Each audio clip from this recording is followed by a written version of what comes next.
You're here because you are the best of the best. High energy, positivity, optimism. Let's go.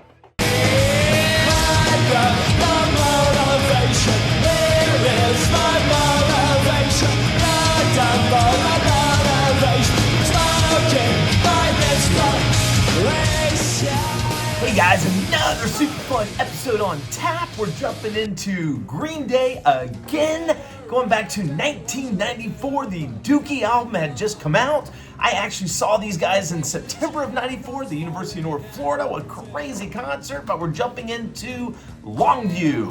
So before Dookie exploded in 94, Green Day was still playing smaller clubs, sleeping on floors while touring and building a loyal following. Longview became their breakthrough single, which is how I found them. Of course, another 20 million people did too, and helped launch one of the biggest punk rock bands of all time back in the 90s. So question for you guys, have you ever been stuck in a rut of absolute complete boredom? Same thing day after day after day.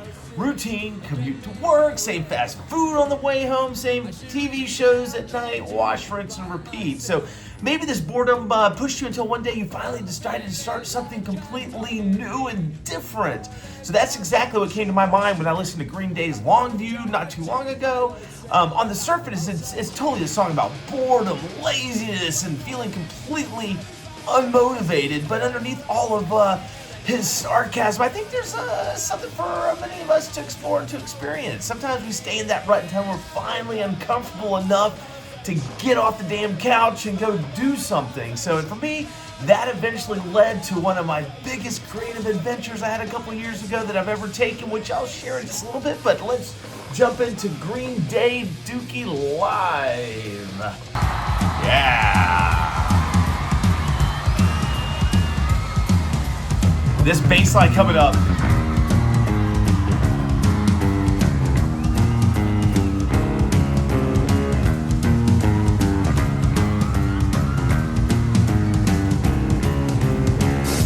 I sit around and watch you do, but nothing done.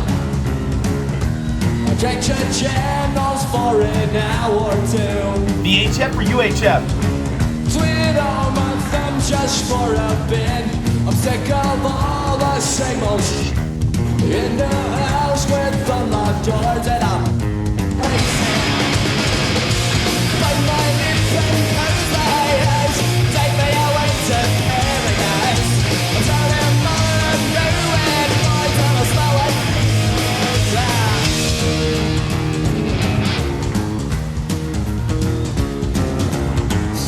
oh, build me up this Velcro seat.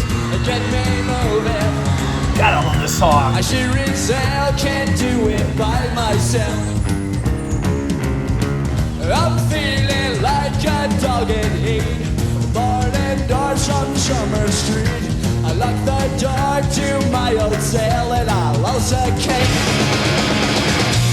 But my lips and close my eyes. Take me away to paradise. I'm turning my life We've all felt like that. I got the motivation. Where is my motivation? Not done for my motivation. Smoking my inspiration.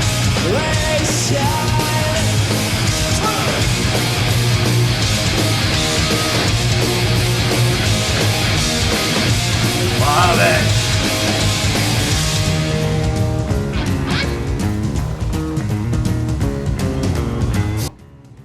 All right, let me pause there for just a second. So another Green Day fun fact, the iconic bass line that opens Longview was written by bassist Mike Dirnt. He joked that he came up with it while completely shredded and under the influence and barely remembered writing it the next day. That unforgettable riff, though, has become one of the most recognizable bass riffs, of course, for all things punk and, of course, Green Day. So with that said, switch back to my thing. Years ago, I found myself in one of those ruts that we were talking about. Work was going well, life was going okay, but creatively, I was in that rut. I was completely stuck. Same thing. I'm like, what am I doing? So I've made, at that point, I had my initial skateboards. I've made a couple of skateboard videos, some shorts, and kind of like some of the jackass stuff, just having fun. and I actually loved it, but they were short and I hadn't done it in a while, and so I said, well, maybe I'll just try something a little bit bigger. And then one afternoon, this crazy idea hit.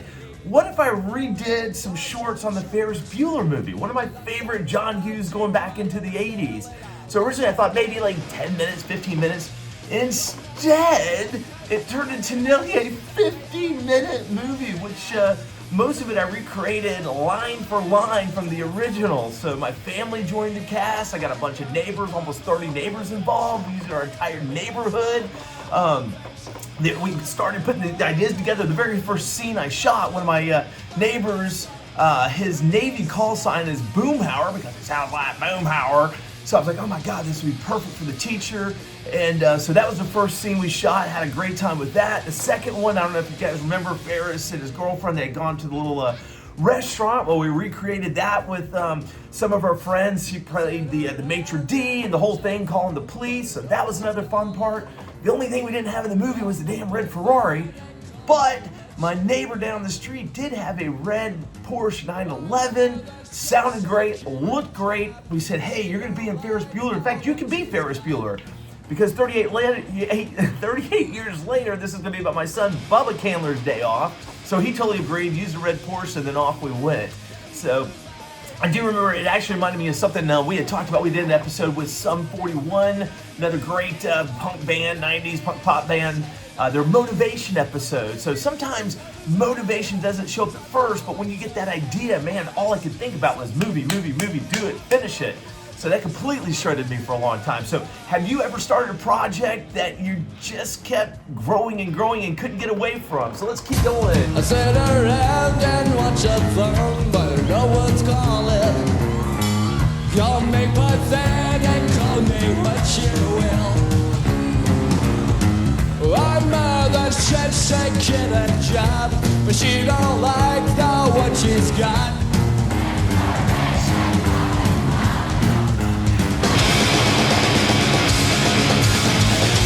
When my lips close my eyes, take me away to paradise.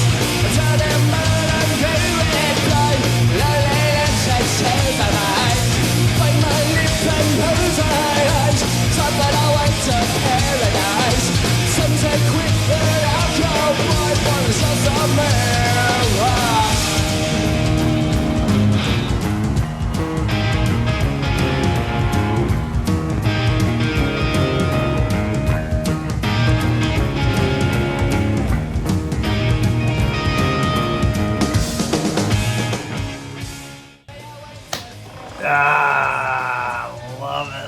Love it. Green Day. Clearly Dookie had come out. I had never heard of these guys before. That song totally grabbed me. I'm like, I don't know what this is. It was like when I heard Blink-182 for the first time. Fast, great, energetic, totally related to all that stuff. So one more Green Day fun fact. When Dookie was released in '94, it actually sold 20 million albums. So I was one of those 20 million. Won the Grammy Award, which actually I didn't even know about that, was Best Alternative Music Performance and became one of the most defining albums of the early 90s. So jumping back into my Ferris Bueller remake, the best part I did, it took about 4 months. I finished the movie, did it on my iPhone. That's a whole nother story. I didn't know Adobe Premiere at the time, which I used for this. Should have used it for the movie, but we hosted a pool party. Hey, we're gonna do a movie release party. We got the red carpet, the stanchions. My neighbor parked his Porsche out front. Neighborhood has like an 80-foot portable screen that we set up in the back. I did everything, got the projector ready, opened up the house, had it catered, full everything.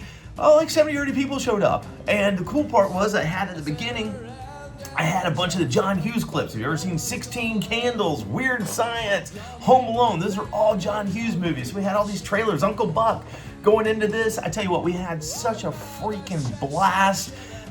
Every actor, all the neighbors, they got the little Oscar awards. It was just so much fun, but creatively, I'm like, damn, I took a small idea, blew it up, put my energies into it, and had such a great time celebrating with all the neighbors and friends. So with that said, have you ever found yourself in that rut hopefully you've been able to get past that, find some of the motivation, get past the boredom, and find something creative. So please share that with me. Let me know, because I'm sure a million other people would love to hear your story as well. So with that said, stop saying Bueller, Bueller. Get out there, make it happen, because you guys are the best of the best.